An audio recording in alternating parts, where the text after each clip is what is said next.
CAPITULO 4, la causa eficiente. La causalidad intrínseca de las criaturas corpóreas exige la intervención de un agente exterior.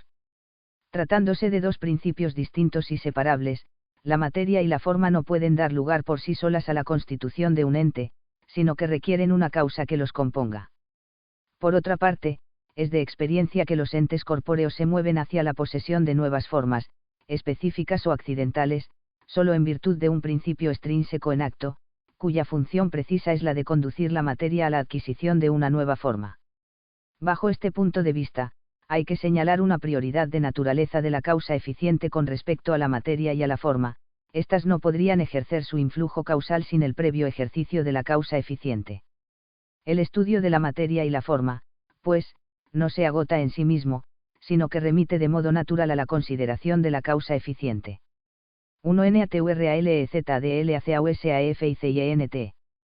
La causa eficiente o agente es el principio del que fluye primariamente cualquier acción que hace que algo sea, o que sea de algún modo.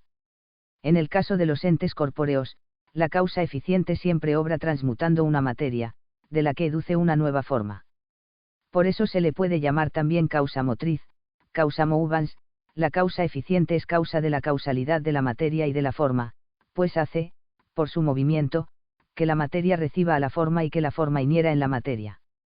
Tratándose de causas creadas, el agente siempre presupone una potencia sobre la que ejerce su actividad, un sujeto sobre el que actúa para obtener el nuevo efecto. Solo Dios, como veremos, causa sin presuponer nada, porque produce la totalidad del efecto. Notas distintivas de la causalidad eficiente. Algunos rasgos de la causa eficiente son: a. Exterioridad al efecto. En oposición a las causas formal y material, la causa eficiente se caracteriza como principio extrínseco al efecto, le otorga un ser realmente distinto del suyo, aunque proceda efectivamente de él, mientras que la causa formal y la material no tienen más ser que el del compuesto en el que subsisten. b. Comunicación de la perfección propia. Pertenece a la causa eficiente transmitir al sujeto pasivo la perfección que lo constituye como efecto suyo, perfección que el agente debe tener en acto. Por ejemplo, el maestro es causa eficiente de la ciencia del alumno, porque comunica a este parte de su conocimiento actual. Nota 2. Por no entender bien esta característica fundamental de la eficiencia, Leibniz negó la interacción de las sustancias, mónadas. El argumento leibniziano de que un accidente no puede emigrar de una sustancia a otra es correcto, pero aducirlo en contra de la comunicación causal es hacer profesión de no haberla entendido. Comunicar la perfección es seducir el acto de una potencia en virtud de la perfección que ya se posee. Este malentendimiento de Leibniz fue el origen de su teoría de la armonía preestablecida. La ley que vincula la interdependencia de las mónadas ha sido fijada de antemano por Dios. CFR System Menubou Power Expliquer la Nature des Substances. 4. Fin de la nota. En este sentido, como se ha dicho, la causa eficiente es siempre causa ejemplar, ya que nadie puede dar a otro la perfección que él no tiene, comunicar actualidad al efecto. Por tanto, solo conviene al ente en acto y en la medida en que está en acto, todo agente obra en cuanto está en acto. c. El efecto preexiste siempre de algún modo en su causa de forma más eminente o, al menos, en el mismo grado que en lo causado. El hombre solo puede engendrar otro hombre, el cuerpo que calienta a otro debe poseer mayor temperatura, etc. Se deducen de esto varias consecuencias. El agente que opera produce siempre algo semejante a sí. Esta semejanza debe considerarse, no en relación a un acto cualquiera, sino precisamente respecto a aquel por el que el agente actúa en cada caso. El fuego, por ejemplo, no calienta en cuanto que es luminoso en acto, sino en cuanto es cálido en acto. Producir un efecto consiste en comunicar a la materia una forma semejante a la que posee la causa. Como la posesión de esta forma puede ser de dos modos, natural o intelectual, la similitud del efecto puede hacer referencia a una u otra. El potro se asemeja al caballo según una forma poseída naturalmente por ambos. La catedral, sin embargo, no es semejante al arquitecto, sino a la idea ejemplar que éste concibió en su mente.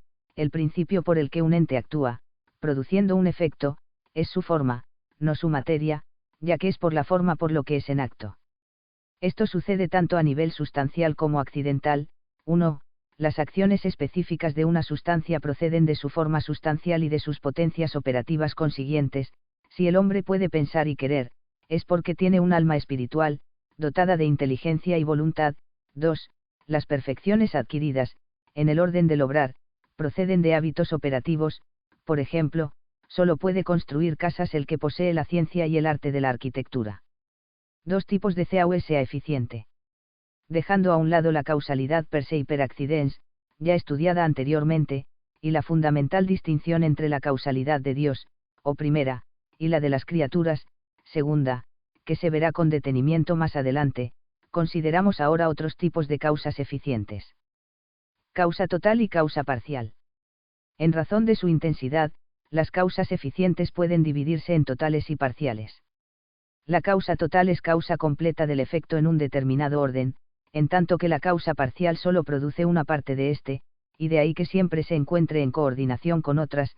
Por ejemplo, cada uno de los bueyes de una yunta es causa parcial del movimiento del carro o del arado, los hombres son causas parciales de la paz de una sociedad, en cuanto que para conseguirla concurren todas sus voluntades. Causa universal y causa particular. En este caso nos referimos más bien a la extensión de la potencia causal, al conjunto de efectos específicamente diversos a que se extiende. Se llama causa universal a la que alcanza una serie de resultados diferentes desde el punto de vista específico, y causa particular, a la que se encuentra restringida a un solo tipo de efectos. En sentido absoluto, la única causa universal es Dios, que crea y conserva como causa eficiente a todo género de criaturas. En un ámbito más reducido, es causa universal la que extiende su eficiencia causal a todos los efectos específicamente diversos de ese ámbito, como, por ejemplo, el arquitecto, en la esfera de la construcción de un edificio, puede considerarse causa universal con respecto a los otros múltiples agentes que concurren en el efecto final, carpinteros, albañiles, fontaneros, etc. Desde otra perspectiva, es causa universal la que produce un efecto determinado bajo una razón universal. Por ejemplo, Dios, que genera todas las cosas bajo la razón universalísima de ente, y causa particular es la que alcanza su efecto bajo una razón ma con acento s restringida, como el hombre, que hace un armario en cuanto armario, pero no en cuanto ente. Cuanto ma con acento s acto tiene una causa cuanto más perfecta es, mayor es su virtud operativa, y a ma con acento s cosas se extiende, de ahí que, conforme ascendemos en la jerarquía de grados de ser del universo, observamos una mayor eficiencia causal. Los vegetales extienden su influjo causal más allá de los límites a los que alcanza el mundo inerte. El hombre, por su inteligencia, logra una riqueza de efectos, inimaginable en el mundo de los vivientes inferiores o de los minerales, rígidamente ordenados a una forma determinada de efectos.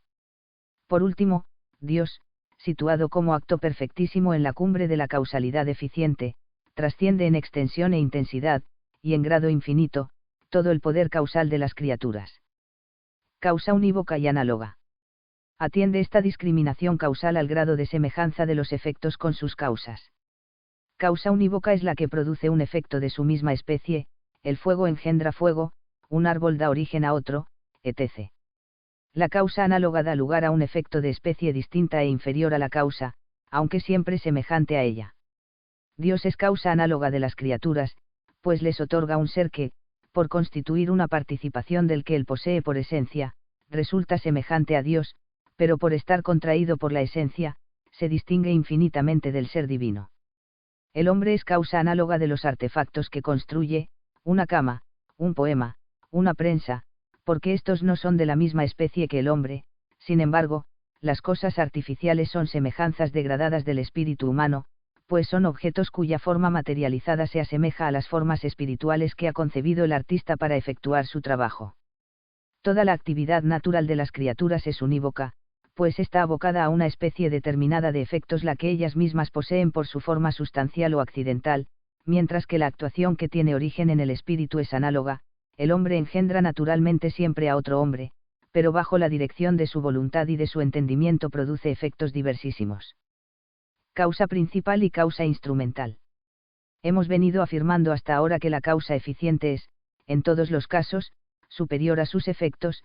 Sin embargo, puede llamar la atención la existencia de algunos efectos claramente desproporcionados a las causas que los producen. El bisturí del cirujano, por ejemplo, devuelve la salud a la persona enferma. Un conjunto de sonidos materiales logra comunicar a un hombre el pensamiento que encierra la mente de otro. Como es fácil de advertir, la ingente eficacia de estas causas radica en el hecho de que son utilizadas como instrumentos por otra causa superior. Se denomina causa instrumental a la que produce un efecto, no en virtud de su forma, sino solo por el movimiento con que es movida por un agente principal. Causa principal, al contrario, es la que actúa por su propia virtud. En la causalidad instrumental se distinguen dos efectos: el que origina el instrumento gracias a su misma forma, efecto propio, y el que nace del influjo de la causa principal en él, efecto instrumental.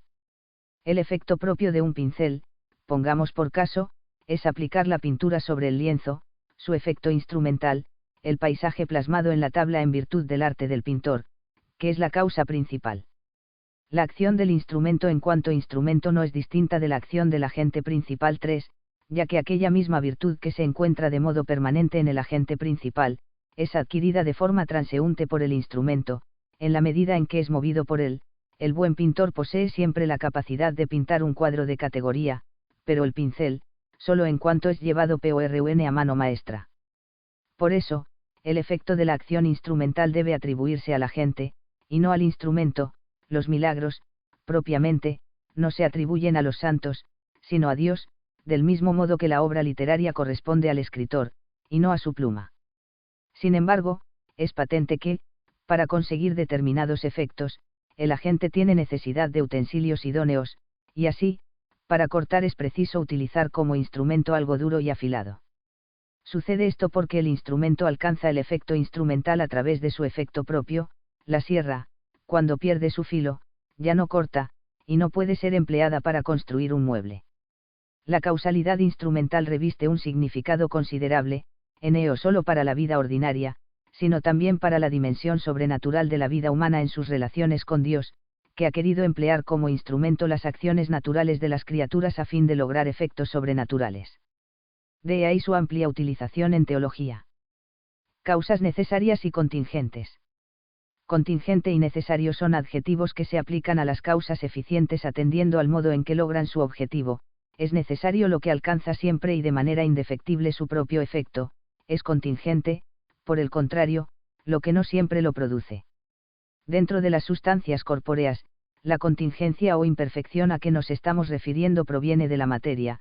Esta, o bien debilita de tal modo la actualidad de la forma que torna defectable su eficiencia causal, o bien indispone la potencia pasiva, desproveyéndola de su natural aptitud para recibir el influjo del agente. Una llama puede ser incapaz de incendiar un objeto adyacente por dos motivos: o porque no tiene la suficiente intensidad de temperatura, defecto de potencia activa, o porque el cuerpo situado junto a ella está húmedo, defecto de potencia pasiva. En consecuencia, la eficiencia natural de las sustancias materiales es contingente; sus efectos solo tienen lugar la mayor parte de las veces, es decir, cuando no se encuentran impedidos por alguna de las dos razones anteriores, y así, por ejemplo, el resultado natural de la generación es una nueva criatura, aunque a veces lo que se produzca sea un ser defectuoso. 4. Al contrario, el obrar natural, no voluntario, de las criaturas espirituales es indefectible. Los ángeles, por ejemplo, nunca se equivocan cuando conocen. En este contexto, por tanto, la necesidad causal tiene carácter de perfección, mientras que la contingencia es una manifestación de la precaria actualidad de los entes materiales. Como es obvio, en esta perspectiva, la necesidad no se opone a la libertad, sino a la imperfección o defectibilidad. Entre las causas libres, Dios alcanza su electo de manera infalible cuando quiere obrar y en este sentido es causa necesaria, mientras que las criaturas corpóreas no siempre lo logran, y por eso pueden llamarse contingentes. Por otra parte, el obrar voluntario de las criaturas espirituales, antes de la posesión del fin último, es defectable en razón de su libertad. Se trata de una contingencia que no proviene de la materia, sino de la finitud constitutiva de lo creado. El hombre o el ángel pueden no alcanzar su fin último por medio. 4. El determinismo es la doctrina que sostiene la completa necesidad en la actuación de las causas eficientes, excluyendo la contingencia en los fenómenos naturales; determinismo físico, en las acciones libres; determinismo psicológico, o en ambos casos, determinismo metafísico. La orientación determinista del mecanismo físico alcanzó una de sus más expresivas formulaciones en LAPLACE, una inteligencia que conociera en un momento dado todas las fuerzas que actúan en la naturaleza y la situación de los seres de que se compone, que fuera suficientemente vasta para someter estos datos al análisis matemático, podría expresar en una sola fórmula los movimientos de los mayores astros y de los menores átomos. Nada sería incierto para ella, y tanto el futuro como el pasado estarían presentes ante su mirada. Theorie analytique des probabilités, 1820, prefacio. De su obrar libre, justamente porque su libertad es imperfecta en relación a la libertad divina. Causas determinadas y causas libres. Son causas determinadas las que producen su propio efecto por la simple espontaneidad de su naturaleza, a veces se las llama necesarias, en este otro sentido, distinto del que hemos comentado arriba. Por ejemplo, una planta produce flores y frutos espontáneamente, de ahí que, si nada lo impide, estas causas provocan su efecto necesariamente, y nunca pueden obrar de un modo distinto. En cambio, causas libres son las que producen su efecto con dominio sobre la operación, pudiendo o no producirlo en virtud de una decisión. Así, un hombre decide si salir a pasear o no pasear. Las causas libres tienen dominio sobre el fin que se proponen, porque lo conocen y tienden a él con su voluntad. Nota 5. Leibniz es el representante clásico del determinismo psicológico. La voluntad humana, según él, está férreamente constreñida por la ley de lo óptimo. Ante varias posibilidades de elección siempre prevalece necesariamente el motivo psicológico más fuerte, CFR. Discours de Metaphysique, ed. Gerhardt, 4, pp 427 a 463. La expresión más cabal del determinismo metafísico se halla en la filosofía de la identidad del idealismo alemán. La perfecta identificación entre ser y deber ser que postula, por ejemplo, Hegel, excluye absolutamente toda contingencia y toda libertad. Por eso, para Hegel como ya para Spinoza la libertad no es más que la necesidad conocida. Fin de la nota. Los efectos de las causas determinadas preexisten de algún modo en sus causas, de tal modo que el movimiento en la naturaleza de las causas permite de por sí la previsión de sus efectos. Basta estudiar la naturaleza del organismo de un viviente, para conocer cómo actuará en lo sucesivo, teniendo en cuenta su contingencia. En cambio, las causas libres no están determinadas ad unam, pueden obrar o no obrar, obrar de un modo o de otro. El conocimiento de su naturaleza no permite prever cuáles serán sus efectos. Así es el obrar del hombre y de los ángeles, y máximamente el obrar divino con relación al mundo creado. Bibliografía. J. Capreolo, Defensiones Theologiae, lib. 4, Dia e Esti. 1, QM. DUMM et TIAFLU, Canon Effect Precedates Cause, Aristotelian Society Proceedings, Supl. Volumen 28, 1954. G. Halbert, Necessite et Contingences y Saint Thomas de Aquin, Ottawa 1961. F. Selvaggi, Causalita e Indeterminismo, The University. Gregoriana, Roma 1964. FX. MEHAN, Efficient Causality in Arasta Atalandsy. Thomas, Washington 1940.